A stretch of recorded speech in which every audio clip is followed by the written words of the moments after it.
కొత్తగా కూడా కొన్ని వచ్చాయి. అందరూ హాస్పిటల్కి వెళ్ళి ఆ హాస్పిటల్లో లేనిపోని సమస్యల కంటే కొన్ని వేరబుల్స్ ఉన్నాయి.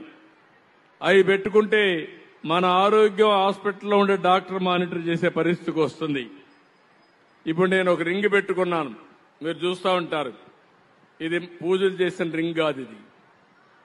ఇది రాత్రుల్లో నిద్రపోయిన తర్వాత తెల్లవారుతో నా బాడీ ఎట్లుందో రెడీగా ఉందా, రెడీనెస్ కానీ స్లీప్ స్కోర్ వస్తుంది. నా నిద్ర ఎన్ని గంటలు పడుకున్నాను, సౌండ్గా పడుకున్నానా, డిస్టర్బెన్స్గా పడుకున్నానా, ఈరోజు నిద్ర సరిపోయిందా, లేదంటే ఇంకొక అర్ధ గంట నిద్రపోవాలనా, అది కూడా చెప్తుంది. ఇది అది కూడా చూస్తాను. ఎనర్జీ ఉందా కూడా, నెక్స్ట్ డేకి ఎంత ఎనర్జీ ఉందో కూడా, అది ఎంత ఎనర్జీ ఉంది, బాడీ ఎంత రెడీగా ఉంది, ఇవన్నీ వస్తాయి. అవన్నీ వచ్చినప్పుడు ప్లానింగ్ ఈజీ అవుతుంది. ఆరోగ్యం నేను మంచినీళ్ళు కూడా తాగితే ఒకసారి అంటూ ఉంటారు, కావాలంటే రాస్తా ఉంటారు, కొంతమంది ఎగతాళి చేస్తూ ఉంటారు. మీరు తాగే నీళ్లు కూడా